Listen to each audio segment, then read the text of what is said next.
ढेरा रंगदारी भइल अब होई खास होखी भले धारा चाहे जीवन कारावास हो। सुना लगी ना रे तेरा। ढेरा रंगदारी भइल अब होई खास होखी भले धारा चाहे जीवन कारावास हो। ऐसन कांड करब ऐसन कांड करब ऐसन कांड करब कवनो न जान करी हो। हथियार सफलाई चमरान करी हो। ऐसन कांड करब कवनो न जान करी हो। हथियार सफलाई चमरान करी हो।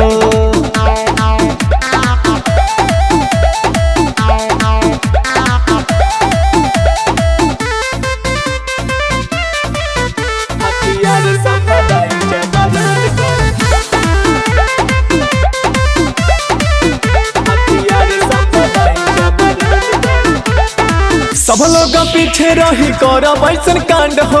सगरो जिला में चमरान बरांड हो। सब लोग पीछे रही करब ऐसन कांड हो। सगरो जिला में चमरान बरांड हो। ऐसन काम कइला के डर नइखे बाकी पुलिस प्रशासन के डर नइखे। बेल हो जाई बेल हो जाई बेल हो जाई आई ताऊ सहन करी हो। हथियार सफलाई चमरान करी हो।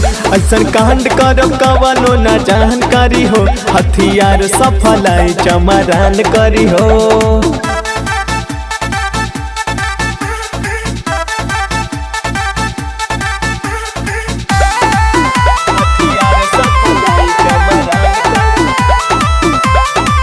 रंगदारी मचौले रही लोगवा के अंदर ऐसन महरब की हो जइबे बंदर। बुझाइल किनारे।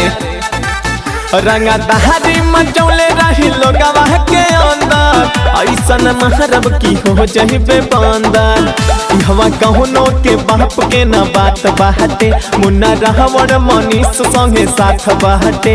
खुले हम आजाद खुले हम आजाद खुले हम आजाद सगरो सहन करी हो। हथियार सफलाई चमरान करी हो। ऐसन कांड करब कवनो न जान करी हो। हथियार सफलाई चमरान करी हो।